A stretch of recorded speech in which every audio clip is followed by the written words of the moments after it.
lagi. Jumpa kembali dengan saya Halim dari Editorial Community. Kita hari ini pada minggu pertama di awal tahun 2021. Saya mengucapkan selamat tahun baru buat teman-teman trader. Semoga teman-teman dimanapun Anda berada selalu dalam keadaan sehat, tetap fokus dan bisa kreatif di tahun 2021 ini, bahkan lebih baik dari tahun-tahun sebelumnya. Nah, mengusik pada perjalanan market di awal tahun ini, kita melihat bahwa pandemi corona yang terjadi sejak akhir 2019 sampai saat ini belum juga berakhir. Memang ditemukan beberapa vaksin yang diperkirakan bisa membantu untuk mengatasi pandemi corona saat ini, tapi sekarang masih dalam proses distribusi. Beberapa negara sudah menerapkan vaksin ini dan sudah diberikan kepada sebagian besar masyarakatnya. Hanya prosesnya memang tidak bisa terlalu cepat karena vaksin itu bukan bekerja dengan hanya sekali suntik, tapi ada yang setelah 2 minggu hingga 4 minggu baru suntik kembali, dan itu pun memerlukan beberapa waktu untuk mengetes hasil apakah itu baik, apakah itu berjalan lancar, apakah pasiennya atau masyarakatnya tetap sehat dan bisa berfungsi secara sempurna. Nah, kekhawatiran akan pandemi corona yang terus berlanjut ini, kita melihat sampai negara besar seperti Inggris melakukan lockdown kembali atau penutupan wilayah. Karena jumlah penderita COVID di Inggris itu terus meningkat sehingga menimbulkan kekhawatiran dari pemerintah Inggris. Dan ini bukan sama terjadi di Inggris, termasuk juga di negara besar seperti Amerika Serikat dan negara Eropa, bahkan Jepang hingga Indonesia pun saat ini juga mengalami kenaikan COVID yang cukup besar. Dari segi mata uang, kita perhatikan US dollar saat ini masih terus melemah. Sejak pertengahan tahun lalu hingga awal Januari ini, karena US dollar kondisinya masih tetap drop. Kita lihat hari ini bahwa mata uang euro kembali menyentuh 1.23 sekian, sementara mata uang Australia juga naik ke 1.36, bahkan mata uang Australia sekarang sempat mencapai nilai tertinggi setelah beberapa tahun mencapai 0,7775 di hari Rabu tanggal 6 Januari 2021 hari ini. Pelemahan US dollar dikabarkan juga karena adanya stimulus yang cukup besar yang digelontorkan oleh pemerintah Amerika Serikat beserta bank sentralnya, ditambah lagi adanya rencana bantuan langsung tunai yang akan diberikan mungkin adalah sebesar $2.000 per kepala. Itu adalah satu rancangan yang saat ini sedang digodok oleh Senat Amerika Serikat. Sementara hasil pemilu yang kita lihat sudah berlangsung dan menghasilkan kepada pemenang Presiden terpilih adalah Joseph Biden menggantikan Presiden terdahulu Donald Trump, itu akan dilantik pada Januari ini.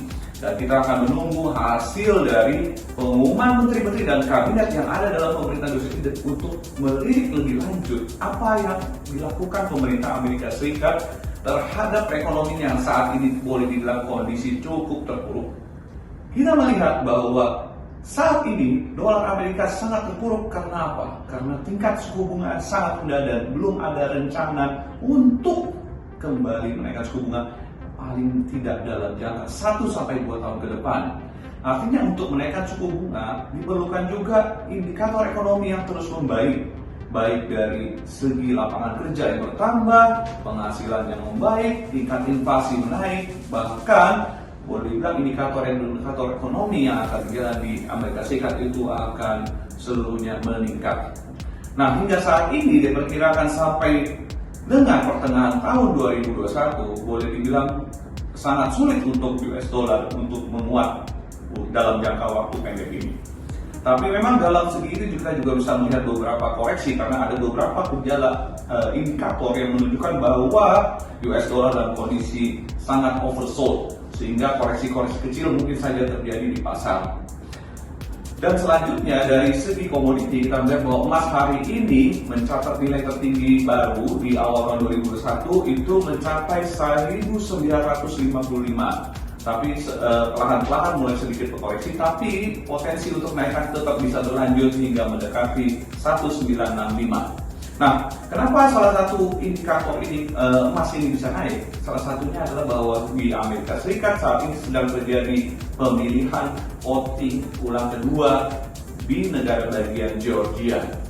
Kemudian hasil pemilihan ulang ini diperkirakan bisa mempengaruhi kedudukan Partai Demokrat dengan Partai Republik, di mana kalau misalnya nanti saat ini Senat yang umumnya dikuasai Partai Republik bertahun-tahun, bisa didominasi oleh Partai Demokrat, ternyata ada kemungkinan bahwa market akan sedikit tidak begitu suka, jadi mungkin agak sedikit terjadi gejolak.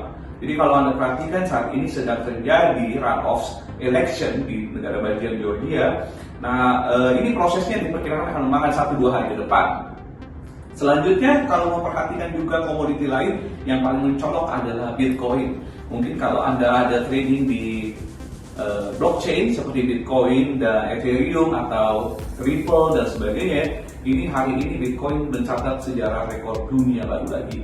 Itu nilainya sudah mencapai $35.700 atau setara dirupiahkan sekitar 430 juta rupiah. Berarti nilainya memang dari sepanjang beberapa minggu terakhir ini terus meningkat, bahkan mencapai 2 kali lipat dari nilai sebelumnya. Terakhir di indeks saham, kalau kita perhatikan, karena adanya stimulus yang cukup besar, merangsang pasar kembali bergairah.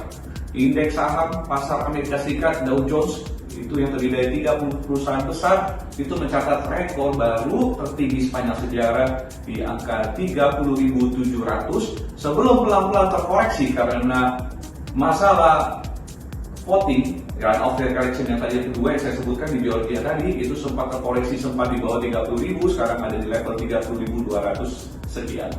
Kemudian juga indeks saham teknologi Amerika Serikat Nasdaq juga sempat menyentuh level tertinggi baru sebelum pelan-pelan mulai terkoreksi sedikit.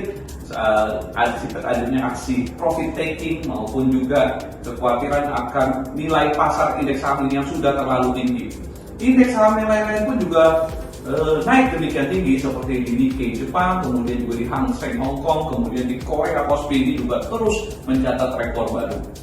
Tapi banyak masyarakat meragukan kenaikan indeks saham ini. Mereka menganggap kenaikan saham ini adalah kenaikan saham semu karena dibantu oleh stimulus, di mana stimulus itu tidak 100% digunakan untuk keperluan karena akibat perekonomian, tapi juga diberikan saham untuk mencari gain personal.